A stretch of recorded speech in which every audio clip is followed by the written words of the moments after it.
usos de la epidemiología. Y para eso el contenido está referido al contexto histórico, las definiciones de epidemiología, a las aplicaciones y usos de la epidemiología y la teoría epidemiológica. Acá recordar y decirles de que las enfermedades que han afectado a grupos poblacionales han ocurrido desde los albores de la humanidad. Y una de las descripciones más antiguas de esta afectación a grupos poblacionales figura en este documento que es el papiro de Evers, escrito 2000 años antes de Cristo. Ahí se describe una enfermedad febril que ocurría entre las personas que vivían en las riberas del río Nilo y que probablemente fue, ¿qué creen que fue? ¿Qué creen que puede haber sido una enfermedad de las personas que viven al borde del río? Enfermedad febril, evidentemente, puede ser, aunque cólera no produce fiebre. Dengue ya puede ser. Otra, tiene que ser de esas que tienen que ver con un vector que necesita un medio acuático, pues, ¿no? En esa se dice que probablemente la descripción centrada en el papiro de Evers es malaria, ¿no? Probablemente fue malaria. Entonces describe ya un evento masivo. Estos eventos eran tan comunes en Egipto que se adoraba a esta diosa, la diosa Sekhmet, diosa de las pestes.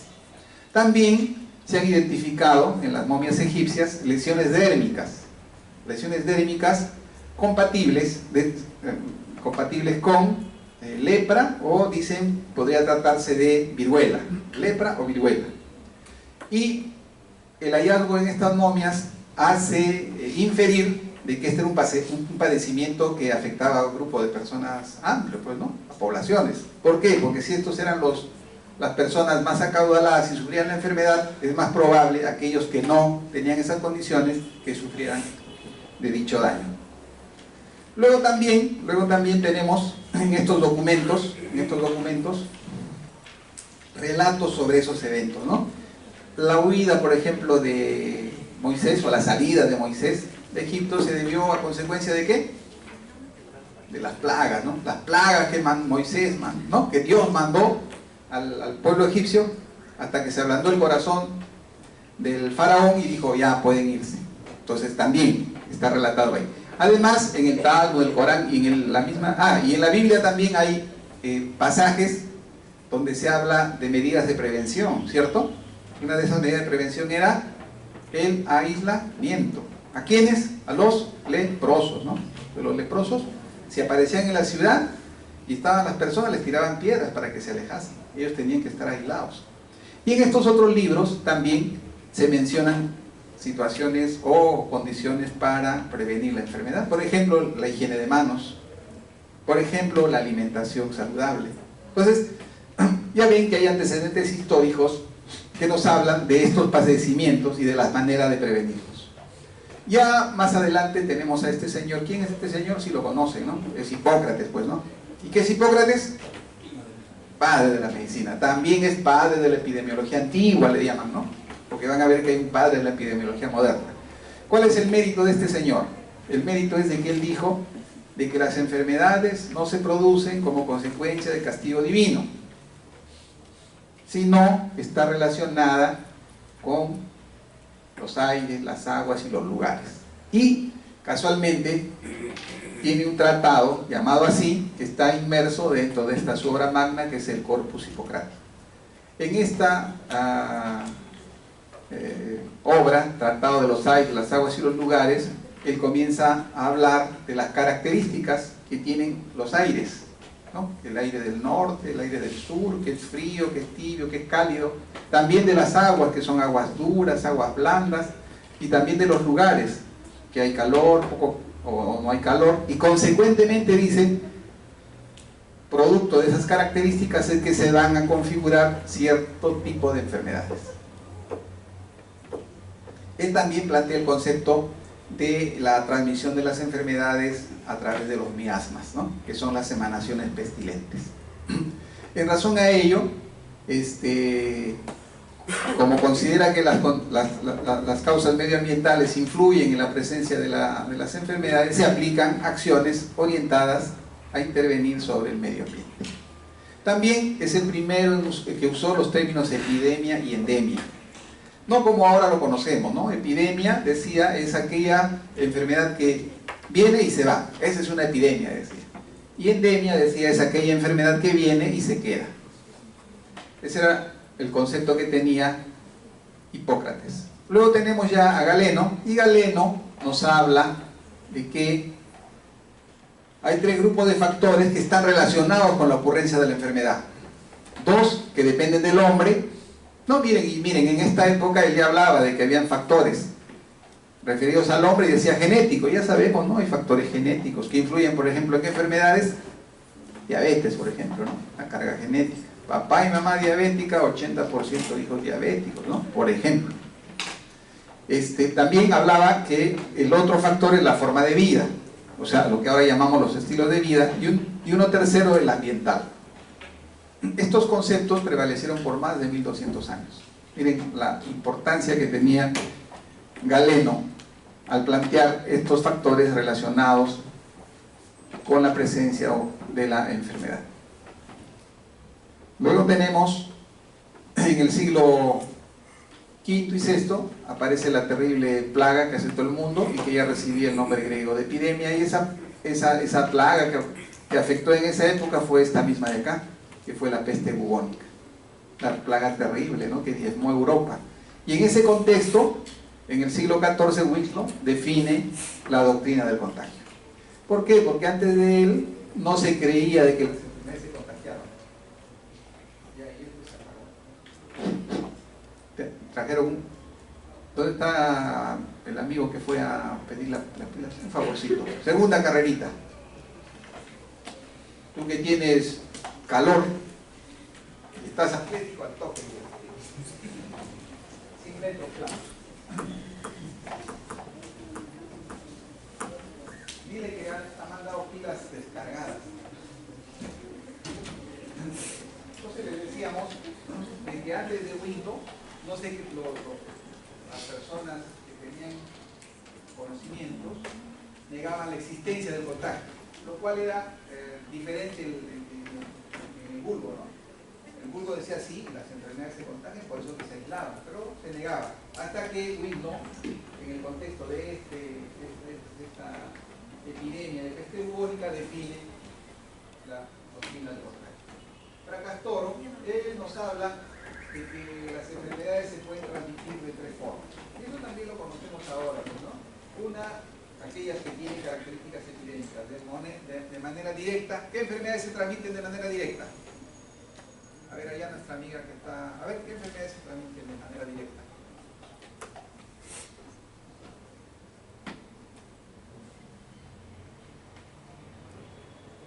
¿Cuál? ¿Algo o nada? ¿Cómo te llamas? No, allá yo creo que soy estrábico. Al final, allá la que está con su alto en azúcar, con su bebida alta en azúcar. ¿Dice o no? No, yo tengo buena idea. No está etiquetada, entonces hay que hacer etiquetada. A ver, a ti te preguntaba. Sí. Dime, ¿qué enfermedades se transmiten por contacto directo? Acá, enfermedades que se transmiten de modo directo. ¿Cuál?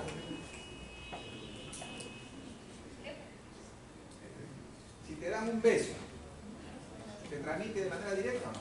Una persona que está con influenza, por ejemplo, a veces, ¿no? Entonces la transmisión por medio directo es ese tipo de enfermedades. Las enfermedades de transmisión sexual, hepatitis, ¿se transmite de manera directa? También, ¿no? Porque uno se puede contagiar a través de las relaciones sexuales, no solamente a través de muchachos. Luego nos decía de que había un modo indirecto. ¿A través de qué? De los fomites. De los fomites. ¿Ah? De los fomites. Por ejemplo, la cañita que usa ella se la pasa a él. Ah, ahí hay fomites, decía, y eso puede contagiar. O la ropa que usó el enfermo, la agarra a él, le puede contagiar. A eso decía que era modo indirecto. Y luego a distancia, lo que tú decías, ¿no? Por ejemplo, la tuberculosis es una transmisión a distancia. Eso ya lo van a ir aprendiendo poco a poco. Recuerden, ahora después vamos a hablar ya más de eso. Luego, Cardano dio nacimiento a la teoría del contagio vivo. Este señor también decía, no sé qué cosa hay que produce la enfermedad, pero debe ser algo que está vivo y que se transmite. Y a eso le vamos a llamar contagio viviente. Decía, ¿no? Hay algo que está vivo ahí, que no sé qué es lo que produce la enfermedad. Y en el siglo XIV y XVII la iglesia ejecuta acciones de orden sanitario. Ahí con preponderancia en la iglesia para... Gracias, ya vienen, ¿no? Gracias. Luego ya tenemos la era de las estadísticas sanitarias y bien, tenemos a John Brown. Estos señores, el gran mérito que han tenido es que solamente con la observación, el pensamiento y el análisis han llegado a grandes conclusiones. Por ejemplo, Brown analizó en el año 62 los reportes semanales de nacimientos y muertes de los últimos 59 años más o menos, y que identificó un patrón constante en las causas de muerte. Se mueren siempre neumonía, es constante. Después encontró diferencias entre zonas rurales y urbanas, ya que en las zonas rurales se morían más que en las zonas urbanas. ¿Qué más encontró él? Vio de que nacían más varones que mujeres. ¿Qué más encontró él con ese análisis que hizo? Que los niños, el 36% de los niños que nacían se morían antes de tener 6 años de edad. ¿Qué más encontró? Que la muerte tenía un comportamiento estacional. O sea, en invierno se muere más que en verano. A eso se refiere comportamiento estacional. Miren, simplemente en el año 1662, analizando, ya no se había descubierto todavía pues, el microscopio, ¿no? Luego tenemos a William Petit, propuso la recolección e interpretación sistemática de información sobre nacimientos, casamientos y muertes. Y dio importancia a las tablas de vida, pero están cargadas, ¿no? Me las cambiaron y pongas la celda. Se dio importancia, miren, este señor, con él se dio importancia a las tablas de vida.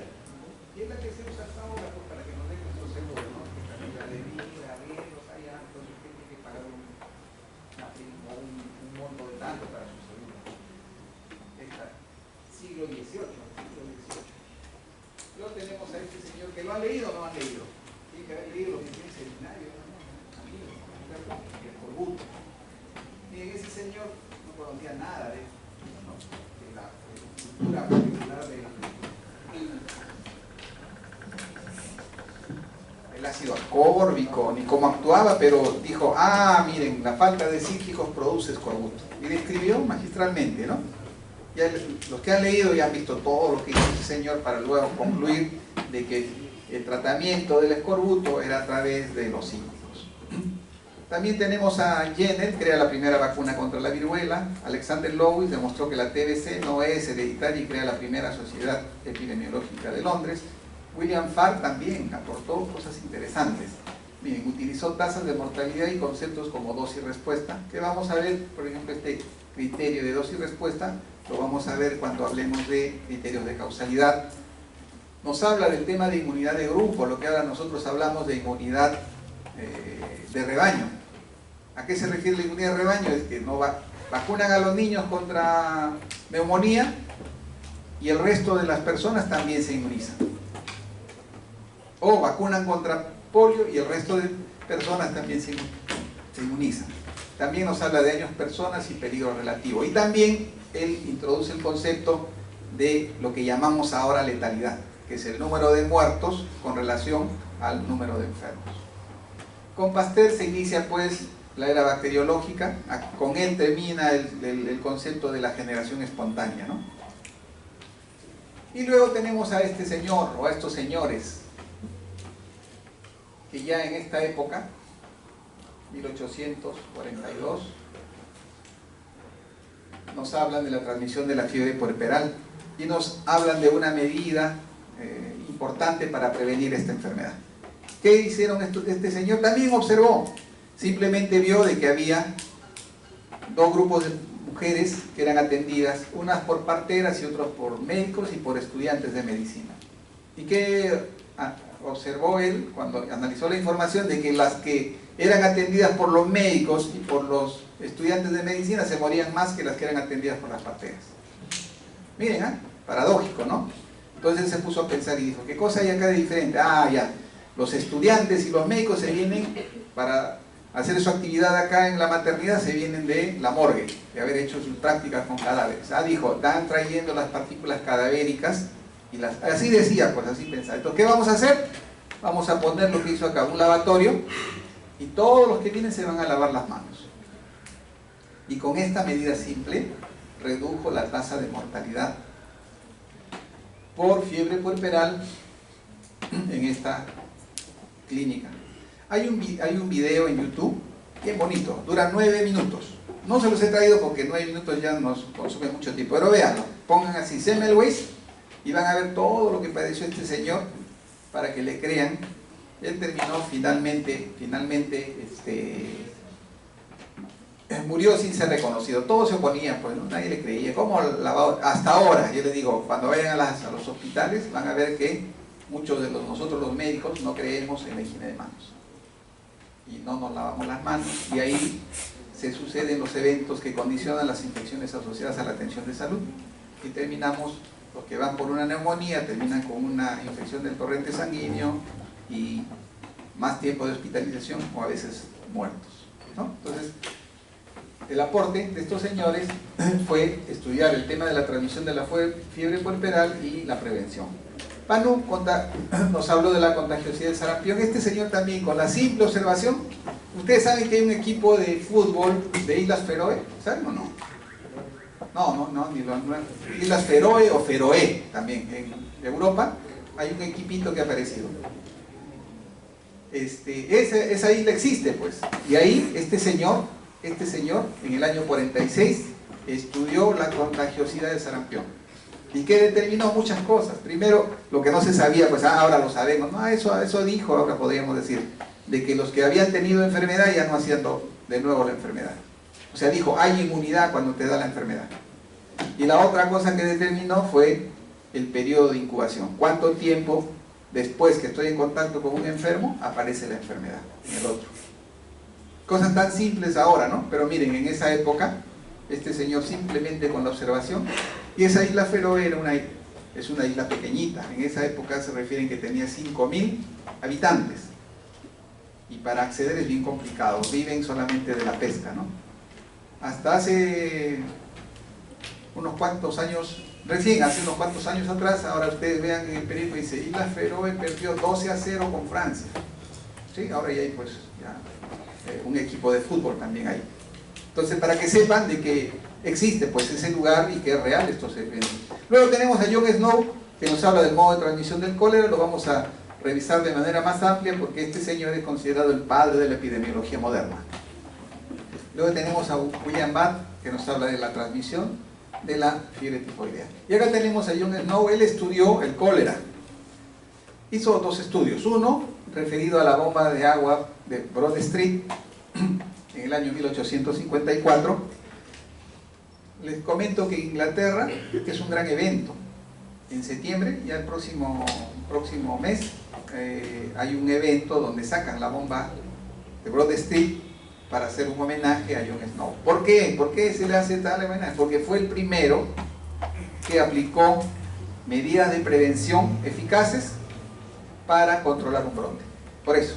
O sea, fue el primero. Antes se contaba si se han muerto tantos, etc. Este no, además de aplicar, mejor dicho, además de analizar, aplicó la medida de prevención. Y ahí viene el otro concepto que no deben olvidarse, que la epidemiología, el fin último de la epidemiología es aplicar las medidas de prevención y control. No es contar si han muerto 10, hay 50 con Guillain-Barré, no, sino aplicar las medidas. Entonces recuerden eso también.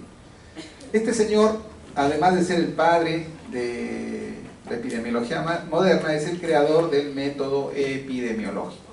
¿Y qué es el método epidemiológico? Es el método científico aplicado a la investigación epidemiológica. ¿Ya? También es considerado el pionero de la epidemiología social a través de que él estudió el cólera en los mineros y vio pues que los mineros sufrían con gran frecuencia la presencia de cólera. ¿Y qué analizó? Dijo, no, ¿qué pasaba por qué ocurría esto? Porque los mineros entraban al socavón en la mañana, llevando su comidita, y no salían hasta la noche, y ahí comían, hacían sus deposiciones. Entonces se generaba todo un ambiente para que se produzca la enfermedad. Y esto de epidemiología social, llevándolo a los tiempos actuales, siglo XX, 1990, ¿ya habían nacido ustedes? No, todavía no, todavía. Ahí pues ocurrió la epidemia de cólera en el país, donde hubieron más de 300.000 afectados. Y esa época yo estaba terminando la especialidad y ahí pensaba trabajar en la parte de pediatría, pues, ¿no? Pero cuando vimos esto nos pidieron que vayamos como clínicos, y yo dije, voy a ir porque no se va a repetir otra epidemia de cólera. Si no se repetirá, me voy a morir, ustedes también, y no habrá otra epidemia de cólera. Y fue una experiencia que me cambió pues el panorama, y me he dedicado por eso a la salud pública y a la epidemiología. La ventaja que tengo yo es que como clínico manejo la parte clínica y también la parte epidemiológica. Entonces, en ese contexto, ¿qué ocurrió también en el país si hablamos de la epidemiología social? ¿Quiénes se afectaron? ¿Gente de Miraflores? ¿Gente de Surco? ¿Gente de La Molina? No, pues la gente que tenía las peores condiciones sociales. Las áreas urbano-marginales, por ejemplo, ¿no? Las zonas de pobreza extrema. San Juan del Urigancho, por ejemplo, ¿no? Villa María del Triunfo, Villa El Salvador, zonas mapeadas, donde hay todavía pues gente. Ahora ya ha cambiado pues el panorama, ¿no? Ahora el panorama es diferente. Por eso que no hay las condiciones para que se produzca cólera. Esa época confluyeron todos los factores, era crisis política, crisis económica. Ahora tenemos crisis moral, felizmente que para fines de enfermedades infecciosas no influye, porque si no todos estaríamos infectados ya con cólera, ¿no?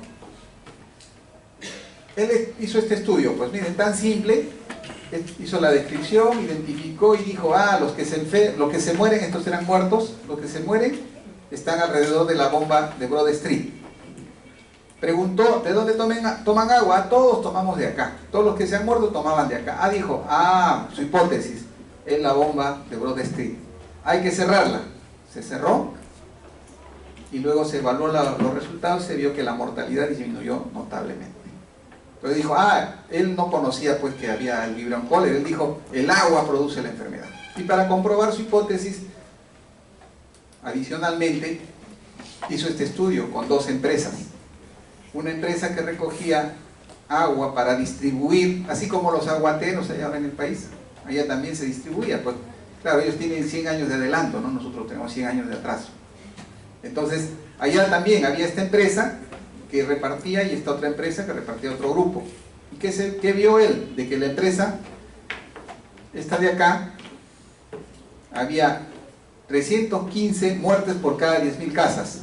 Y las familias que se abastecían de esta empresa, la tasa de mortalidad era de 37 por 10.000. Entonces dijo, ¿y por qué ocurre esto? Y al analizar vio de que esta empresa recogía agua del río Támesis, aguas abajo, y esta de aguas arriba. Ahora, ¿cuál es la diferencia? La diferencia, ustedes también deben saber de que Europa no es como es ahora, pues, ¿no? Antes botaban los desechos también al río, hace bastante tiempo. Entonces, en la zona más contaminada recogía el agua de esta empresa y de esta la menos contaminada, y eso explicaba. Entonces, confirmó que el agua era el que estaba involucrado en la presencia de la enfermedad. Recién, 30 años después, también no le creyeron, pues, ¿no? Ustedes saben, cuando uno quiere romper un paradigma, no le creen.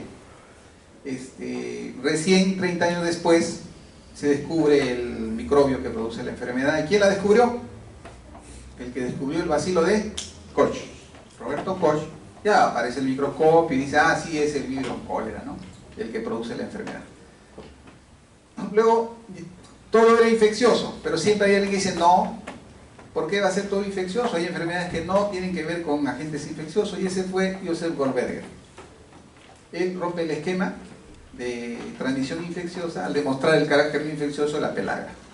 Y también hace un trabajo parecido al de Lin con el escorbuto, ¿no? Para demostrar de que la pelagra no era una enfermedad producida por un microbio. ¿Quién produce la deficiencia? ¿Qué vitamina produce pelagra? Ya, entonces entren a YouTube, a YouTube digo a Google. Pelagra, dice la enfermedad de las 4D. dermatitis, demencia, diarrea. Y si el médico lo trata mal, defunción. ¿No? Ese es el chiste. Pero eso se llama enfermedad de las 3D. Es enfermedad de las 3D. Luego tenemos a Brian McMahon, que propone la red causal y nos habla ya de la teoría de la caja negra, ¿no? Él dice, hay factores de riesgo, ¿no?, que explican la ocurrencia de la enfermedad y que nosotros debemos actuar sobre aquellos factores que tienen mayor fuerza de asociación con la enfermedad. Luego tenemos a Ross, quien propone como alternativa a la caja negra el modelo histórico-social, y él dice que las enfermedades ocurren como consecuencia del devenir histórico, de los cambios históricos y de los cambios sociales, ¿no? Y uno de los ejemplos que pone es de que cuando se analiza la tuberculosis comienza a descender en Europa antes de que se descubran los medicamentos antituberculosos. ¿Con qué disminuye? Con la mejora de las condiciones económicas. Entonces, ahí dice de que el aspecto social tiene que ver con la generación de enfermedad. Dice, también Sacher propone el modelo de la caja china o ecoepidemiología. Ya ustedes han revisado, entiendo, los determinantes sociales, ¿o no? Sí, han hecho determinantes sociales en Salud Pública 1. En eso se basa este modelo ecoepidemiológico, donde nos dice de que los factores están organizados jerárquicamente, y hay microdeterminantes y hay macrodeterminantes. Y estos macrodeterminantes son llamadas las causas de las causas. Que si intervenimos sobre los macrodeterminantes vamos a poder reducir la presencia de la enfermedad. Evidentemente este enfoque es un poco más complicado. Recién en el país, a partir del año 2019, 2014, 13, se planteó los esquemas de intervención teniendo este enfoque, ¿no? El enfoque multisectorial. Anemia, por ejemplo, ¿no? No es un tema solamente de dar medicamentos, es un tema de educación, por ejemplo, que no tiene que ver nada salud, entonces tiene que ver con los macrodeterminantes. O dengue, ¿no? También tiene que ver con los macrodeterminantes. Si no tengo agua, ¿qué hago? Tengo que recolectar. Y si recolecto, genero un factor de riesgo. Si van a fumigar, mi nivel cultural o mi cultura impide de que entren a fumigar, es un macrodeterminante que va a intervenir, ¿no? Entonces, este es un enfoque más amplio, pero un poco más complicado de aplicar. ¿Por qué? Porque tienen que intervenir no solamente el sector salud, tienen que intervenir los otros sectores para mejorar. Luego ya más próximamente, entre el 46 al 66, se inicia la utilización de los métodos epidemiológicos modernos, ya se comienza a hacer el cálculo del riesgo relativo. Todo esto lo vamos a revisar, van a ver cómo se calcula, para qué sirve. Se desarrollan los principales estudios epidemiológicos sobre enfermedades crónicas, desde el 67 al 77, se construye el marco teórico de los métodos epidemiológicos, ya se habla de los conceptos de confusión y modificación de efecto. Esto también lo vamos a revisar, ¿no? Que es un confusor, no confusión de que yo estoy confundido, ¿no? Sino variables confusoras y variables modificadoras. Ya se plantean los famosos diseños de casos y controles, y en el 2003 el uso sistematizado de los principios epidemiológicos. La epidemiología tiene una relación interdisciplinaria, transdisciplinaria y multidisciplinaria, y hay fortalecimiento de su relación con la medicina clínica a través de la epidemiología clínica, que también vamos a revisar en una de las clases. Bien, para resumir, el tema de la evolución de la epidemiología lo podemos sintetizar en 4 paradigmas. El paradigma miasmático, o llamada también de estadísticas sanitarias, causa las enfermedades, los miasmas y la forma de controlar, saneamiento y drenaje, ¿no? O sea, manejo ambiental. Las enfermedades infecciosas, el paradigma microbiano, y ahí que la causa de una enfermedad es un microbio, pues, ¿no? Y el control de la interrupción de esa transmisión. Luego, las enfermedades crónicas, el paradigma de los factores de riesgo. La causa de las enfermedades es la exposición a factores de riesgo. Y la forma de control se basa en la intervención para reducir la exposición a esos factores de riesgo, priorizando aquellos factores de riesgo más importantes, evidentemente. Y el paradigma ecoepidemiológico, que nos habla de los determinantes causales, que están separados y organizados jerárquicamente y que por lo tanto acá la intervención tiene que ser una intervención multisectorial. Definición de epidemiología, muchachos, yo les pido de que no traten de aprender de memoria todas las definiciones, ni se esfuercen porque en el examen no les voy a preguntar eso, o sea, no les voy a decir, marque usted la correcta, la definición de epidemiología por Gordis es, no tiene sentido, de verdad que no tiene sentido, ¿ya? Entonces, pero lo que sí tiene sentido es de que sepan por lo menos una definición de epidemiología. ¿Por qué? Va a ocurrir lo siguiente, van a ver, se van a ir ahorita, los que se van en taxi, van a ir en taxi y el taxista les dice, jovencito, porque los taxistas le hacen conversación para hacer amena también su travesía, pues, ¿no? Dice, jovencito, usted estudia medicina, ¿no? Sí. ¿Ya ha tenido clases? Sí, he tenido clases. ¿Y qué clase ha tenido? Epidemiología. Epidemiología. ¿Y qué es eso?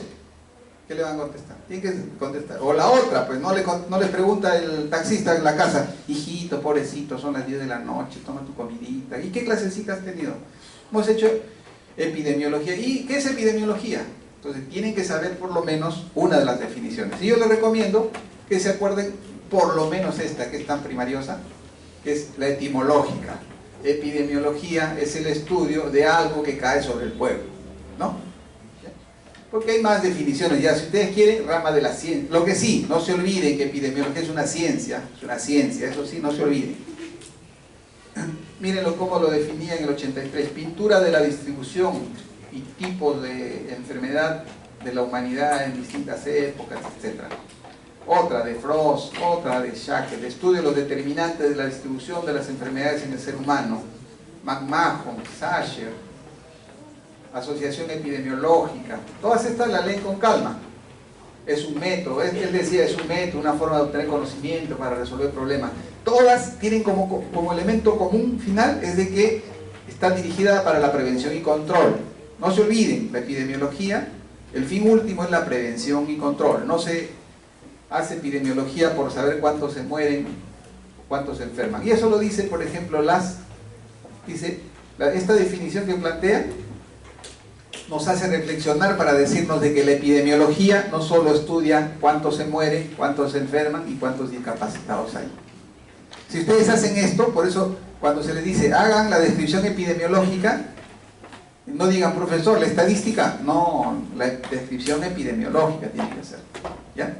O sea, tienen que usar epidemiología. Si hacen estadística, se han muerto tantos, se han enfermado tantos, se han quedado tantos discapacitados, eso es estadística. Nosotros lo que tenemos que hacer es epidemiología, y la epidemiología, como dice ahí, se ocupa de los estados sanitarios más positivos y de los medios que se utilizan para mejorar la salud. ¿Ya? Esta sí, a ver, este es portal, el estudio de la distribución y de los determinantes en poblaciones.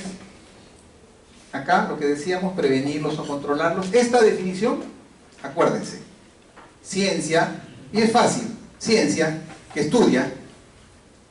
Las causas. ¿Las causas de qué? De cómo aparecen, qué aparecen, los daños, ¿no? Cómo se propagan los daños, cómo se mantienen los daños. Y el otro concepto que tienen que saber, ¿qué es un daño? Como ven acá, no se dice ciencia que estudia las causas de la aparición, propagación y mantenimiento de las enfermedades, no dice, ¿no? Se dice de los daños. El concepto daño, el concepto de daño es más amplio.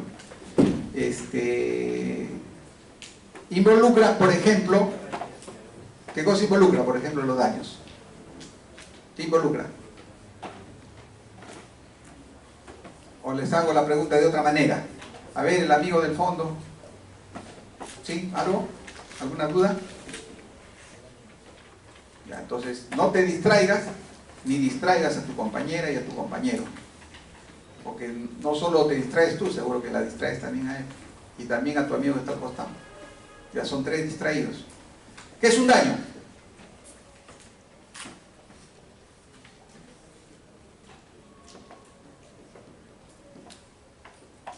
Un daño si desapruebo, no.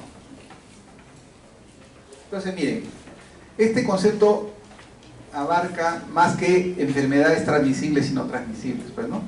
O sea, por ejemplo, un accidente de tránsito es una enfermedad.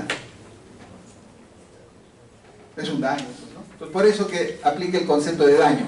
Dice, de los daños de las enfermedades transmisibles, no transmisibles, y dentro de las no transmisibles hablamos de los accidentes de tránsito, que no es una enfermedad, de la violencia contra la mujer, que no es una enfermedad, de la violencia contra el niño, que no es una enfermedad, de la violencia contra nosotros los hombres, ¿no? Que tampoco es una enfermedad. Entonces por eso se habla de los daños.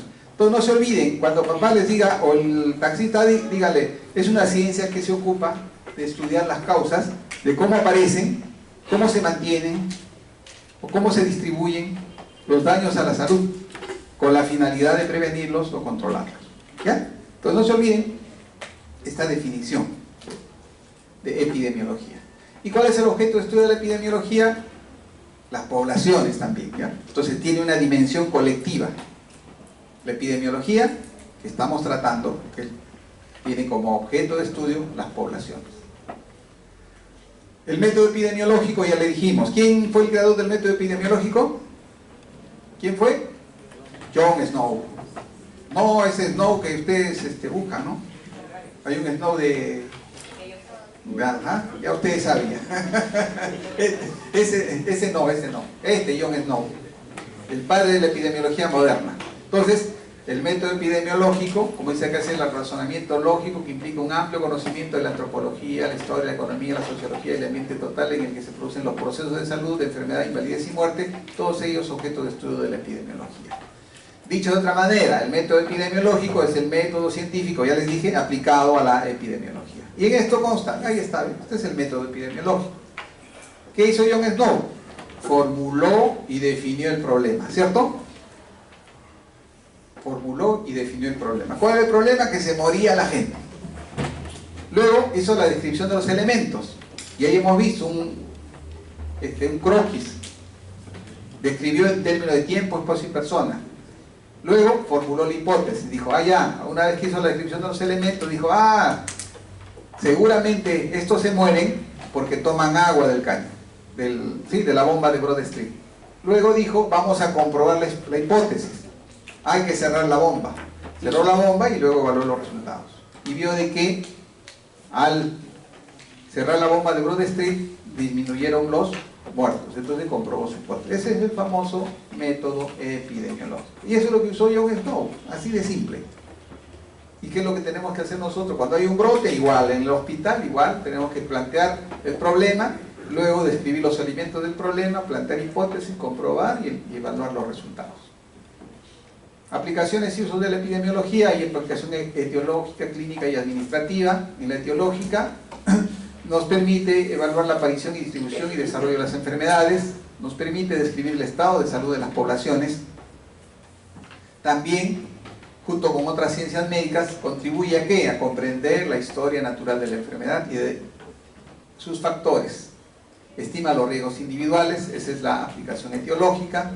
En la aplicación clínica, permite determinar de alta observación la frecuencia de las enfermedades, grupos de alto riesgo para intervenir sobre ellos y reducir la enfermedad, ayuda a completar el cuadro clínico. Miren, la aplicación clínica, cuadro clínico. Entonces, cuando yo describo, ejemplo de aplicación clínica de la epidemiología es cuando ha venido este tema de Guillain-Barré, por ejemplo.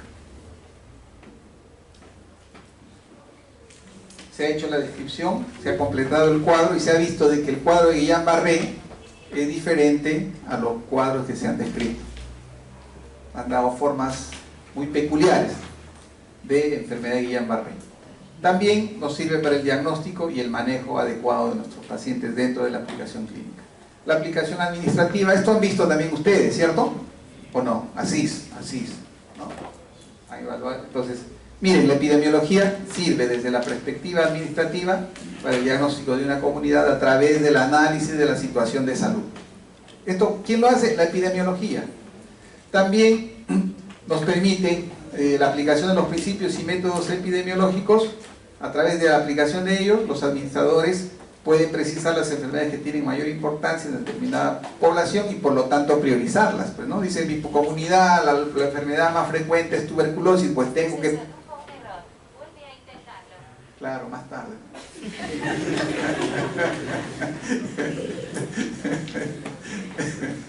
Esto, muchachos.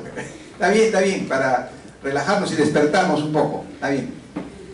Entonces les decía, ¿no? Si tuberculosis es la enfermedad más importante, vamos a priorizar las acciones y vamos a dotar de recursos económicos, materiales, para solucionar ese problema.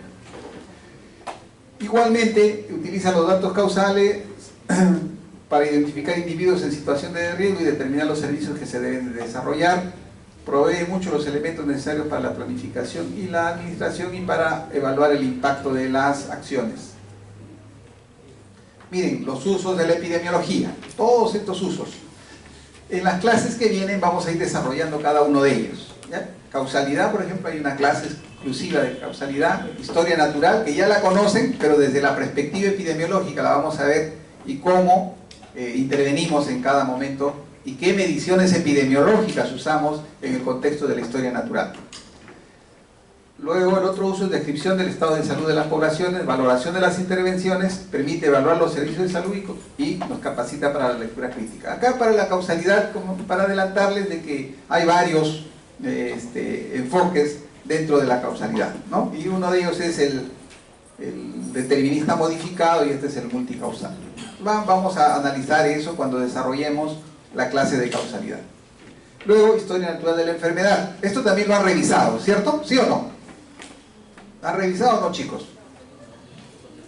¿No? Sí, eso han hecho en salud pública, ¿no han hecho? Historia natural. No han hecho, ya. Bueno, lo vamos con mayor razón lo vamos a revisar. Ahora es importante, y eso es lo que me faltó decirles al inicio de la clase, a veces epidemiología dicen, pero ¿para qué estudiamos epidemiología? Epidemiología les va a servir mucho. ¿Cuándo les va a servir? Miren, cuando empiecen clínica les va a servir. Luego, cuando den su examen del ENAM, les va a servir epidemiología. Cuando den su examen de residentado, les va a servir epidemiología. Cuando vayan a su CERUM, les va a servir epidemiología. Cuando estén ahí solitos en su centro de salud y digan, hay brote de toferina, epidemiología, investigación epidemiológica de brote. Entonces les va a servir epidemiología. Y les va a servir cuando sean clínicos. Ejemplo, dice, si yo conozco la historia natural de la enfermedad, ahora escuchen muchachos, escuchen.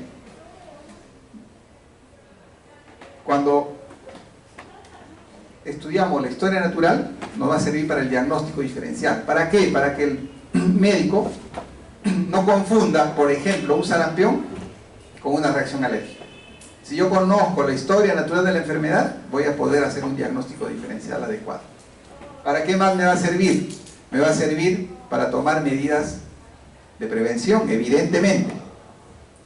¿Para qué otra cosa? Para el pronóstico, ¿cierto?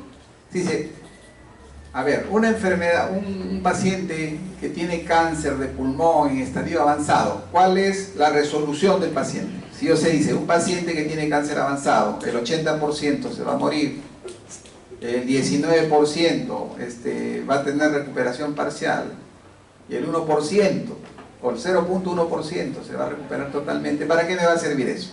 Para cuando el paciente o el familiar del paciente me pregunte, pues, ¿no? Y me diga, ¿y cuál es el pronóstico? Lo que sí yo les recomiendo una cosa, y espero que recuerden esto que les voy a decir. Nunca, cuando sean médicos, nunca pongan a los pacientes fecha de expiración. ¿A qué me refiero?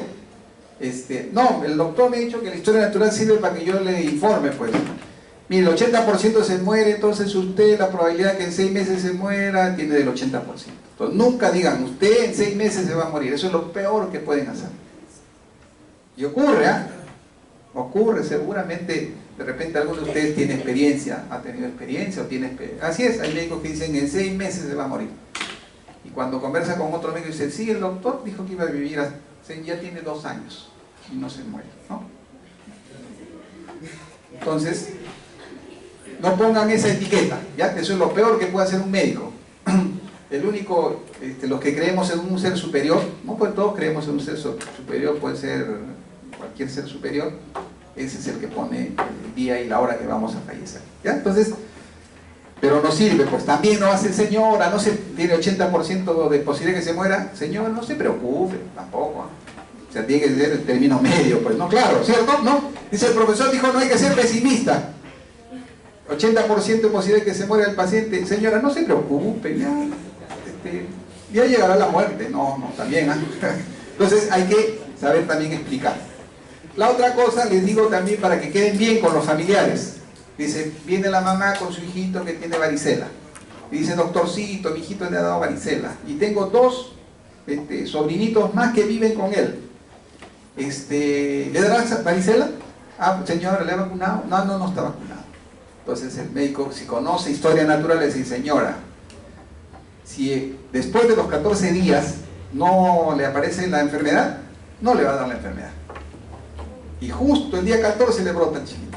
Dice, pucha, ese doctor, un tromea, sabía, me dijo que si pasaba el 14º día y no le daba, ya iba a pasar. Pero justo el día 14 le dio. Ese doctor, ¿cómo sabe? Y eso no es que sea mago, sino que conoce historia natural de la enfermedad.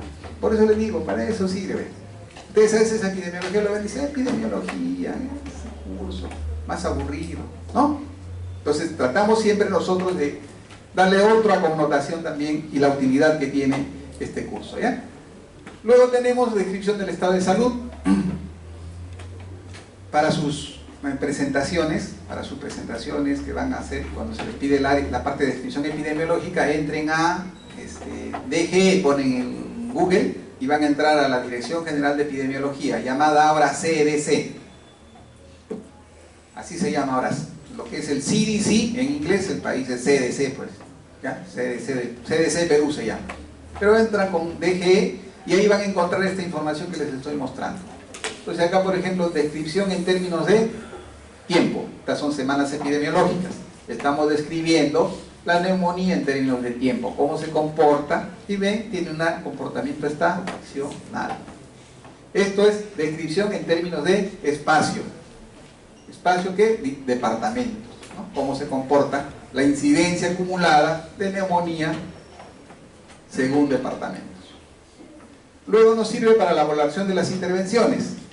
Claro, ¿qué pasa si yo tengo una persona que tiene mala salud, doy un tratamiento, doy asistencia médica? ¿Cuál es el efecto de esta intervención? O si aplico yo medidas de promoción o de prevención, ¿qué efecto va a tener sobre la buena salud? Entonces, ¿quién nos ayuda a valorar esas intervenciones?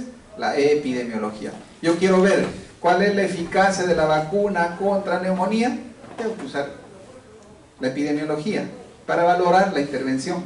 ¿Qué intervención? De prevención. Luego, evaluación de los servicios de salud. Estos indicadores de acá son indicadores de eficacia. Y estos indicadores de acá son de calidad. ¿Ya?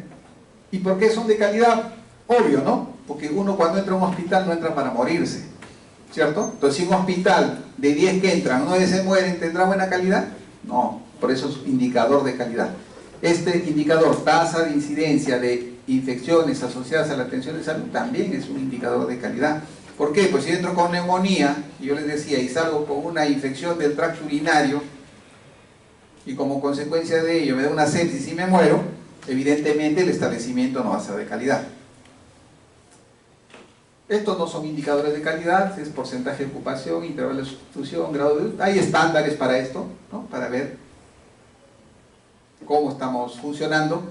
Y en ese contexto, ya cuando ustedes lleven, por ejemplo, el curso de Salud Pública 2, van a aprender estos indicadores y cuáles son los estándares y para qué sirve, pues, ¿no? Y la otra utilidad es la capacitación para la lectura crítica de la literatura médica. Cuando hacemos revisiones sistemáticas, lo primero que tenemos que hacer es esto: lectura crítica. ¿No? Eso es lo que hacen. Los que hacen revisiones sistemáticas, lo primero que hacen es seleccionar los artículos adecuados, y para eso hacen lectura crítica. Una vez que hacen lectura crítica, recién comienzan a juntar los artículos, pues. Y para que un artículo sea de calidad, por eso dice, para que el estudio tenga valor, debe tener calidad del dato y calidad del estudio o del diseño. La calidad del dato está dada porque el dato debe ser válido, exacto, preciso y consistente. Y para que un dato sea válido, exacto, preciso, consistente, se debe hacer definición operacional de la variable. Entonces, ya hay también un consejo, muchachos: cuando hagan su tesis, su trabajo de investigación, lo que tienen que hacer para que su dato sea de calidad, tiene que hacer definición operacional de la variable. Por eso se les exige, haga la definición operacional de la variable. ¿Por qué? Porque a partir de la definición operacional de la variable surgen los indicadores, y a través de los indicadores vamos a construir el instrumento de recojo de información. Si mi instrumento es adecuado, mis datos van a ser de calidad. Por el otro lado, se analiza la calidad del estudio, y ahí se evalúa el error sistemático o el error aleatorio. El error sistemático es el sesgo. Entonces, ¿cuánto? Y ahí vamos viendo. La calidad del estudio está dada por la validez del estudio y por la precisión del estudio, ¿cierto? Pero la validez se ve afectada si existe error sistemático, o sea, si existe sesgo. Cuanto más sesgo existe, menos válido es el estudio. Y por el lado de la precisión, si el error aleatorio es mayor, hay menor precisión. ¿Cómo corregimos esto? Si yo quiero mejorar la validez, voy a tener que controlar los sesgos y confusores. Si yo quiero corregir o mejorar la precisión, lo que voy a hacer es aumentar el tamaño de muestra. Entonces miren, estas cositas tan simples son claves, porque a veces ustedes hacen su trabajo y dicen, oye, pero tu trabajo es válido, claro, si quiere una muestra de 5000. No, el tamaño de muestra no da validez, el tamaño de muestra da precisión.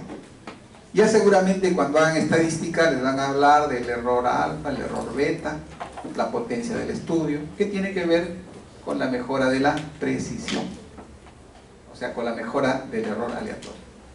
Listo, para recordar los elementos de la tríada epidemiológica, recordar que cuando nosotros queremos hacer una investigación o comprender un problema de salud, lo primero que tenemos que hacer es la descripción epidemiológica. ¿En qué contexto? En el contexto de los tres elementos de la tríada epidemiológica. No se olviden, tríada epidemiológica: tiempo, lugar y persona. Luego vamos a explicar los hechos. O sea, acá en esta primera parte vamos a responder cuándo, dónde y quién. Luego de ahí vamos a pasar a decir por qué, a explicar los hechos. Epidemiología descriptiva, epidemiología analítica. La tríada, como les dije, tiempo, lugar y persona. ¿Para qué sirve? Para ponernos al día sobre los cambios producidos en el patrón de una enfermedad. ¿A qué se refiere eso? Si yo analizo el patrón de enfermedades de un establecimiento de salud, vamos a irnos a un establecimiento de salud o en una comunidad, y veo que el año 2000 la primera causa fue neumonía y la 10ª causa fue accidente de tránsito, y el año 2019 yo veo que ya accidente de tránsito no es la 10ª causa, sino es la 3ª causa, entonces ahí tiene utilidad para actualizar, ponernos al día sobre los cambios producidos. Y de ahí surgirá pues una hipótesis, una pregunta, ¿cierto? Diremos, ¿y por qué los accidentes de tránsito pasaron el año, después de 9 años, del puesto 10 al puesto 4? Y ahí plantearemos las hipótesis, ¿no? Diremos, en hipótesis, pues no ha aumentado el parque automotor, hay más mototaxis, la gente conduce mal, etcétera, etcétera. Entonces nos sirve para eso la descripción epidemiológica, para ponernos al día y plantear hipótesis. Y ahí está generar hipótesis como base para la realización de estudios analíticos como consecuencia, y también es el punto de partida de cualquier trabajo o estudio epidemiológico. Entonces cuando ustedes conocen muy poco o nada sobre un problema, lo primero que tienen que hacer es descripción epidemiológica utilizando la tríada epidemiológica. Y ahí lo que les decía, quién, y quién se refiere al individuo con estas características, ¿no? Edad, sexo, raza, sus actividades, trabajo, religión, estilos de vida, sus circunstancias bajo las que vive, determinantes sociales, lugar, dónde, ¿no? Ahí también les pido, desde ahora, miren, espero que cuando comiencen y ya cuando sean médicos se acuerden de las cosas que les digo. La epidemiología no funciona con el epidemiólogo, funciona con el clínico, con el epidemiólogo y con el laboratorio. Y fundamentalmente con el clínico, porque si el clínico se les pasa por las narices la parálisis flácida, el Guillain-Barré, influenza, nunca va a haber enfermos, pues. Entonces, y ahí es importante cuando se detecta, consignar adecuadamente el lugar de dónde procede la persona. ¿Por qué es importante, creen ustedes, identificar el lugar? ¿Por qué? Hay muchachos, para que se despierten. Ya, muy bien. Otra, ¿por qué es importante? Perfecto, ¿no? Entonces, es importante. Dice, usted viene de tal sitio. Ah, ya. Viene de Tumbes, por decir, ¿no? Ah, ya, y tiene fiebre, dolores articulares. Ah, puede ser dengue. Claro, está muy bien. Otra, ¿para qué más sirve? Esa es una, para decir, orientar mi diagnóstico. ¿Para qué más sirve consignar el lugar cuando estoy atendiendo? Ya, calidad de vida, ¿está bien? También me va a decir, ¿no? Ya en qué condiciones vive, si puede explicar. Perfecto. Otra, perdón.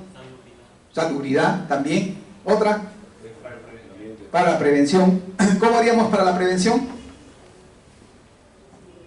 Entonces, miren, es importantísimo dentro de los aspectos para iniciar lo que yo le decía, para prevenir y controlar. Yo les digo, viene un niño, dice, tiene sarampión.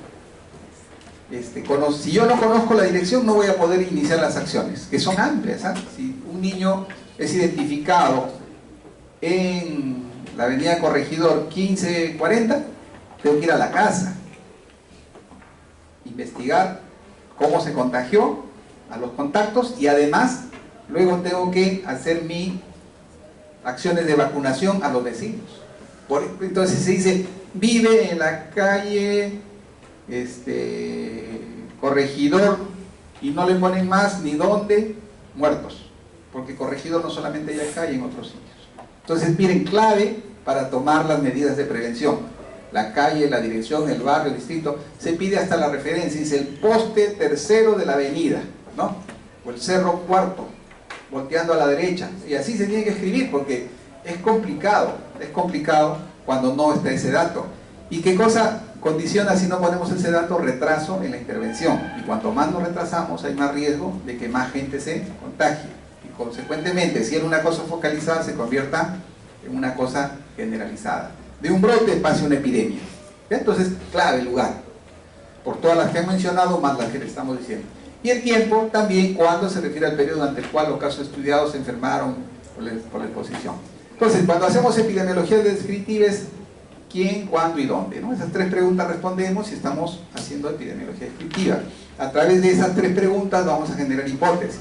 Se dice, ¿quién? Ah, los que más se enferman son los ancianos de 60 años o 65 años. Y ahora ya no son ancianos 60, ¿no? Son 80 años, ya 60, ya son chiquillos ahora.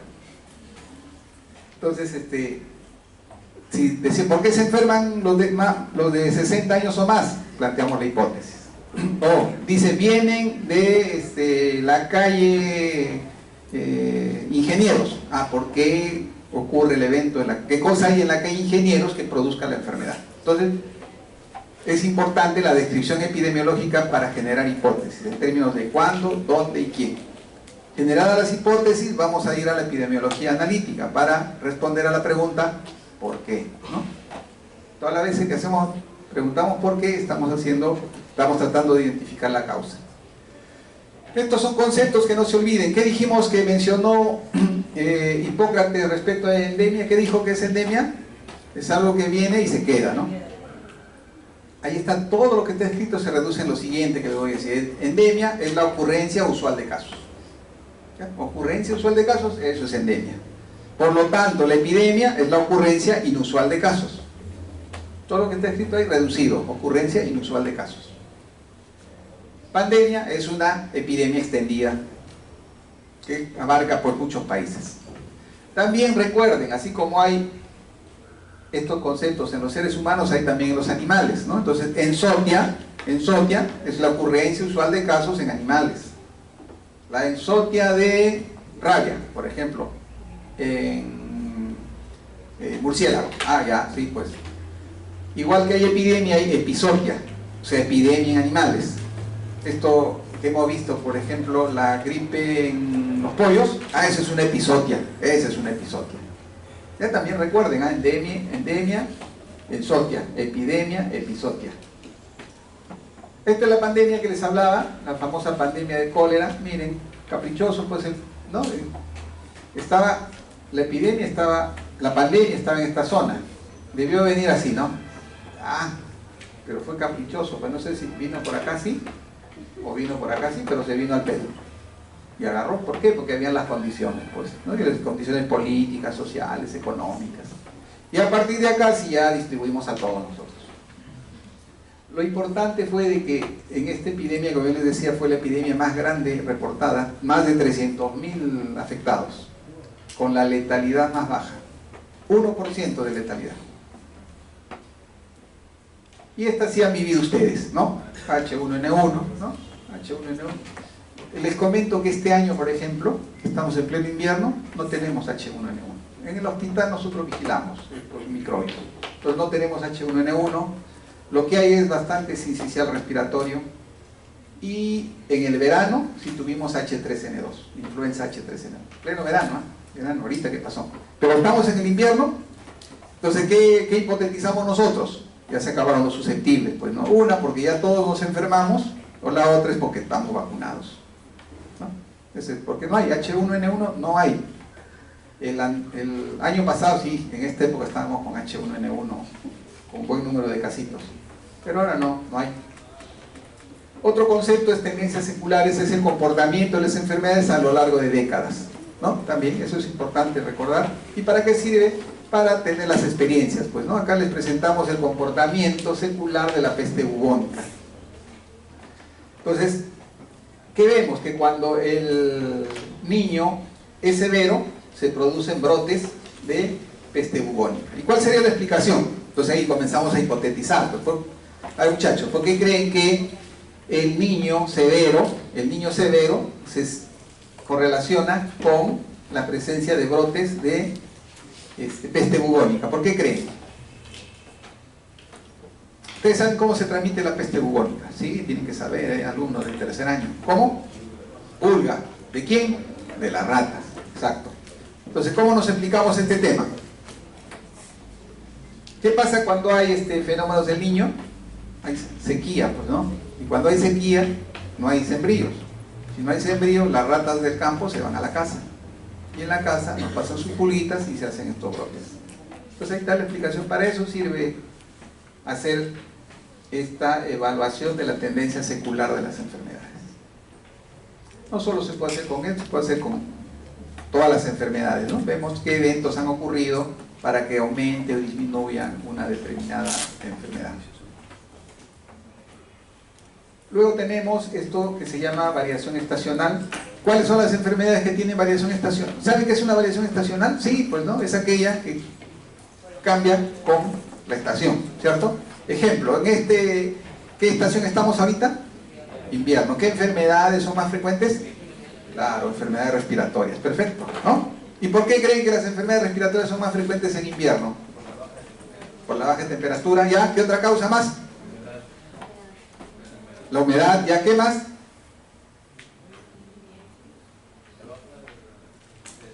La baja defensas, ¿ya?